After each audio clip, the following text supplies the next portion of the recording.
Wakil Presiden terpilih Gibran Rakabuming Raka mengajak rivalnya Anies Baswedan dan Ganjar Pranowo untuk bertemu saat momen Lebaran.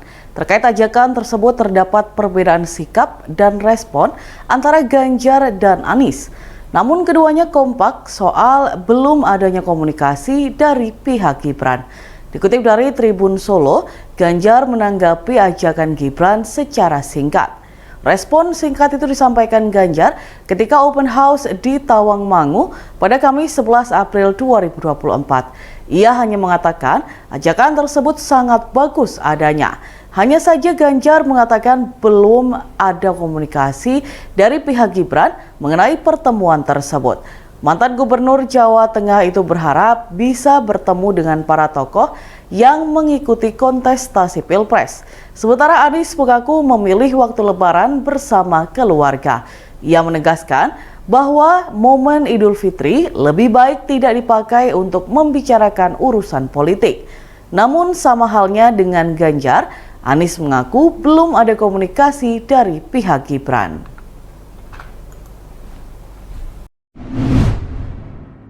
Indonesia berhasil mengirim bantuan kemanusiaan ke Gaza melalui jalur udara atau airdropping.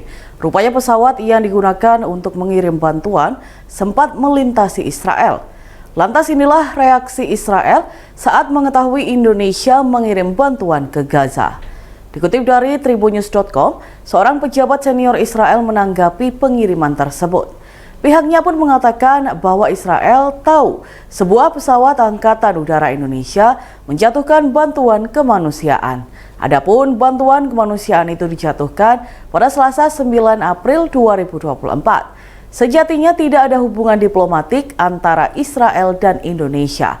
Bahkan ini merupakan pertama kalinya pesawat TNI Angkatan Udara beroperasi di wilayah udara Israel. Pesawat jenis Hercules tersebut lepas landas dari Yordania dan melewati wilayah udara Israel dalam perjalanan menuju jalur Gaza. Seluruh kru dan pesawat pun kembali ke Yordania setelah melakukan penerjunan bantuan kemanusiaan dengan selamat. Padahal beberapa hari lalu Israel menolak permintaan Qatar dan Turki untuk mengirimkan bantuan kemanusiaan di Gaza melalui udara.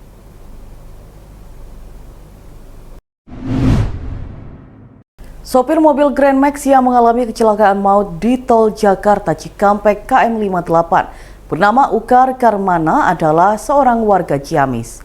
Istri Ukar bernama Tasma menceritakan kejadian kurang mengenakan yang dialaminya sebelum kejadian nahas itu terjadi. Tasma disebut sempat melihat Ukar bangun, namun setelah dicek ke kamarnya Ukar ternyata masih tidur.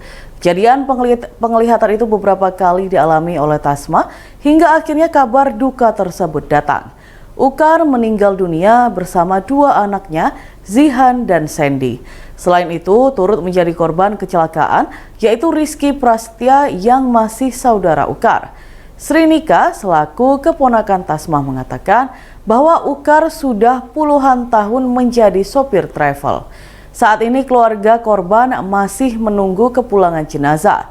Kabar dari RSUD Karawang, jenazah korban akan dipulangkan paling cepat 3 hari dari waktu proses identifikasi. Sebelumnya, polisi mengungkapkan tidak menemukan tanda bekas pengereman dari mobil Grand Max yang terlibat kecelakaan maut di tol Jakarta Cikampek KM 58 hingga menewaskan 12 orang.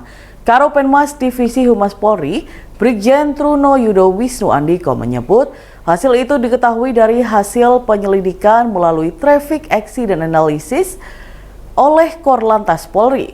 Truno Yudo menyebut mobil Grand Max itu berada di jalur kontraflow dan langsung masuk ke jalur berlawanan hingga terjadi kecelakaan.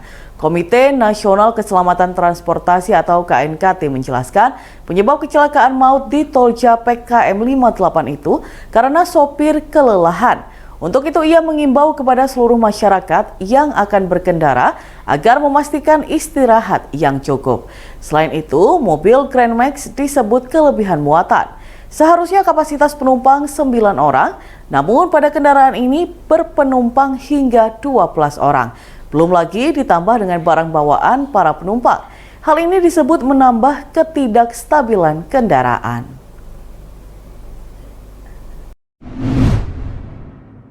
Ketua Badan Pengawas Pemilu atau Bawaslu Kabupaten Bangkalan, Ahmad Mustain Saleh, menempuh jalur hukum yang mendatangi Polres Bangkalan pada Kamis 11 April 2024. Ia mengaku nama dan institusinya difitnah melalui pemberitaan di sejumlah media online bahwa dirinya telah menerima kucuran dana senilai 1,8 miliar rupiah dari salah satu caleg pada momen pemilu 2024 lalu. Mustain didampingi Fahrila selaku pengacara memberikan keterangan sekitar 3 jam di ruang penyidik tindak pidana ekonomi atau PIDEK Satreskrim Polres Bangkalan. Atas pemberitaan tersebut, Mustain merasa terpukul karena memang dirinya tidak pernah menjalani pemeriksaan oleh Komisi Pemberantasan Korupsi atau KPK. Dalam laporannya, Mustain juga menyertakan pemberitaan media online yang telah di-screenshot dan di-print out sebagai barang bukti, termasuk sejumlah percakapan melalui pesan singkat aplikasi WhatsApp. Berdasarkan laporan Mustain sebagai pelapor, mulai menerima pesan singkat melalui WhatsApp berisikan link berita tersebut pada 9 April 2024 sekitar pukul 15 waktu Indonesia Barat atau sehari menjelang Hari Raya Idul Fitri dari seorang pria berinisial ABH. Tidak hanya menyebarkan berita, ABH melalui sambungan telepon juga menawarkan diri sebagai penengah antara pelapor dengan pihak penulis berita, yakni pria lain berinisial MHS. Terakhir, ABH masih sempat menghubungi sebelum Mustain beranjak melapor ke Polres dengan maksud yang sama, namun pelapor tetap menolak dan memilih jalur hukum.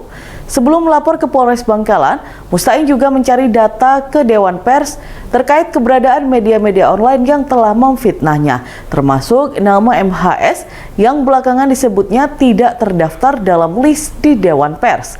MHS dikenal Mustain selama ini sebagai LSM yang juga memakai sarana media online.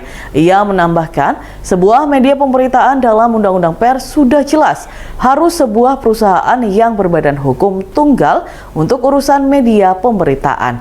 Namun setelah dilakukan penelusuran, media-media online tersebut tidak ada dalam daftar Dewan Pers, penerbit media, maupun media massa yang sudah terdaftar. Dan Tribuners, berikut kita simak bersama penuturan dari Ketua Bawaslu Bangkalan, Ahmad Mustain Saleh. Tulisan-tulisan yang isinya fitnah fitnah dan tendensius gitu kan ya. Saya tidak pernah diperiksa KPK kalau dilaporkan diperiksa KPK gitu ya. Katanya terima gratifikasi sampai berapa miliar. Itu sangat-sangat jelas suatu kebohongan gitu ya. Dan sangat mengganggu saya secara pribadi, keluarga kami saat lebaran, dan juga sudah mulai menyeret-nyeret institusi gitu ya. Jadi biarlah hukum yang menyelesaikan gitu ya. Saya mohon maaf, ini bukan bentuk pengekangan terhadap kebebasan berekspresi, tapi kalau sudah fitnah dan menyerang kehormatan bagi orang Madura harus dipertaruhkan kehormatan itu ya. Jadi biarlah nanti hukum yang sebagai jalan keluar siapa yang benar dan siapa yang memfitnah. Berkaitan dengan pencemaran nama baik ya. Jadi ada rekan kita, ya kita tahunya sih teman-teman selama ini LSM gitu ya, dan juga pakai sarana media online gitu ya. Saya secara pribadi mencoba mencari data ke Dewan Pers itu masih dapat 3 gitu ya.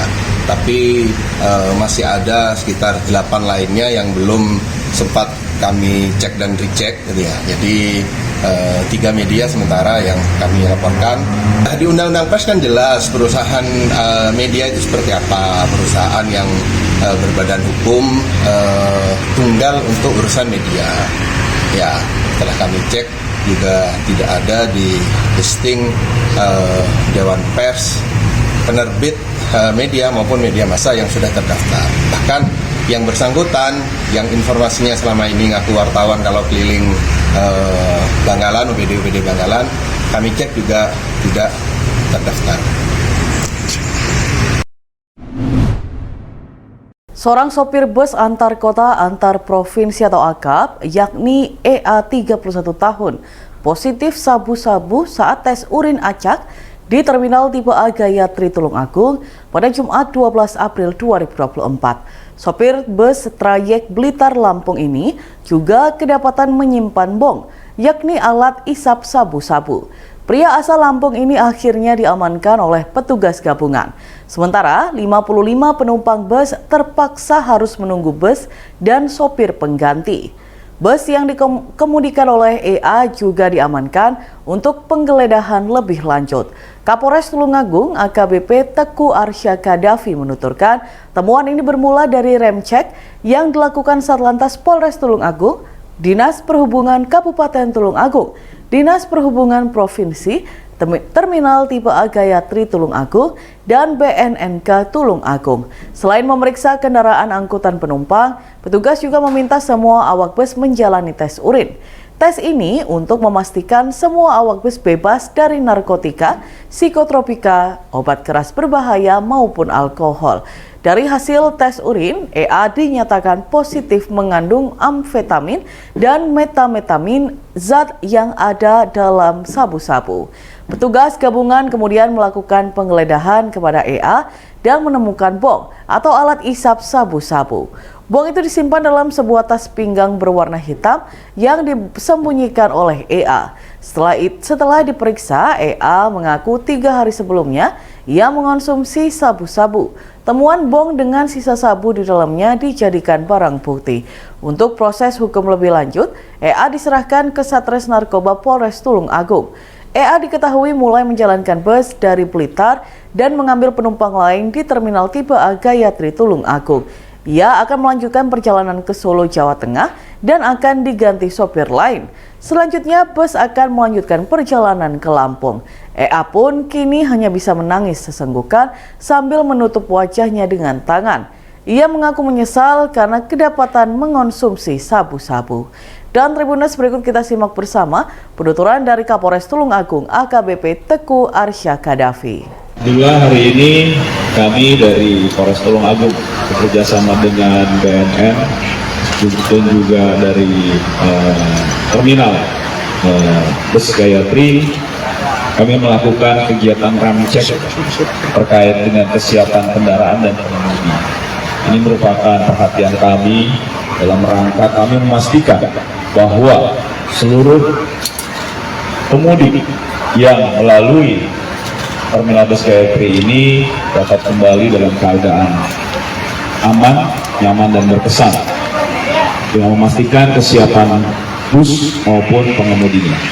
Dan dari pengecekan ramcek hari ini kami temukan ada 1 orang pengemudi bus dari salah satu perusahaan otobus Puspajaya. Ini terindikasi menggunakan psikotropika dengan hasil cek urin positif di amfetamin dan metametamin. Kemudian petugas melakukan penggeledahan secara lebih spesifik dan ditemukan ada alat penghisap atau sarana untuk menggunakan psikotropika berupa bong, pipet, dan korek yang ditemukan dalam tas yang ada di dalam bus. Dan ini kemudian kami melakukan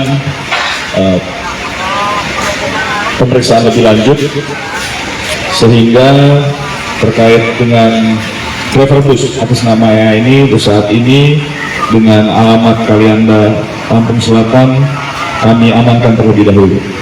Ini merupakan bentuk komitmen kami terkait memastikan bahwa tidak ada lagi pemudik yang mengalami kecelakaan dalam kegiatan Lebaran 2024, sehingga harapannya mudik ceria penuh makna ini bisa terwujud.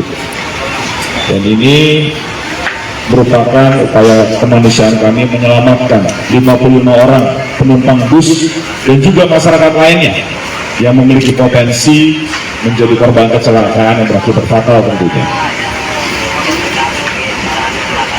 Mungkin sementara terkait peristiwa kami mengamankan sopir bus dengan indikasi kena narkoba, dan selanjutnya Dua jalur akses jembatan Suramadu sisi Madura, tujuan Surabaya maupun Bangkalan terpantau padat pada H+2 Hari Raya Idul Fitri, Jumat 12 April 2024 siang. Kepadatan arus lalu lintas pada momen masa libur Lebaran ini diprediksi akan bertahan hingga perayaan Lebaran Ketupat pada Rabu 17 April depan. Pantauan Tribun Madura di pos pengamanan Lebaran 2024 Simpang 4 Akses Madura, Desa Sendang, Kecamatan Labang, arus kendaraan dari arah Surabaya didominasi kendaraan roda 4. Sementara kendaraan roda 2 mendominasi jalur akses menuju Surabaya. Sejumlah pengendara memanfaatkan pos pengamanan yang berlokasi di pinggir jalur sisi barat atau tujuan Madura itu untuk beristirahat sejenak ataupun sekedar memanfaatkan toilet yang tersedia.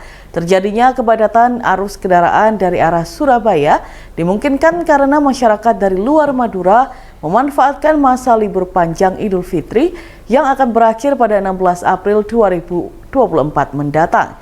Perwira Pengendali Pos Pam Lebaran Akses Suramadu, Ibda Teguh Meira Suci menyebut kemungkinan warga dari luar Madura berkunjung ke Madura untuk kuliner bersama keluarga. Pihaknya memprediksi puncak arus balik akan terjadi pada Selasa. Dan Tribuners, berikut kita simak bersama wawancara dengan Perwira Pengendali Pos Pam Lebaran Akses Suramadu. Pantauan arus balik untuk dari Madura ke Surabaya ini ada peningkatan, namun tetap lancar. Begitu juga sebaliknya dari Surabaya ke Madura juga ramai lancar. Dimungkinkan warga di luar Madura yang mau main ke Madura untuk kuliner bersama dengan keluarga. Dominasi kendaraan masih tetap roda 2, dan baik itu dari arah Madura ke Surabaya maupun dari Surabaya ke Madura. Prediksi arus balik Untuk prediksi puncak arus balik mungkin diperkirakan dari Selasa ya. Bagi pengguna jalan, hati-hati karena arus sangat ramai, dan untuk pengguna jalan apabila capek atau mengantuk supaya istirahat, baik itu bisa dilakukan di pos PAM maupun di tempat-tempat yang sudah disediakan. Download Tribun X sekarang, menghadirkan lokal menjadi Indonesia.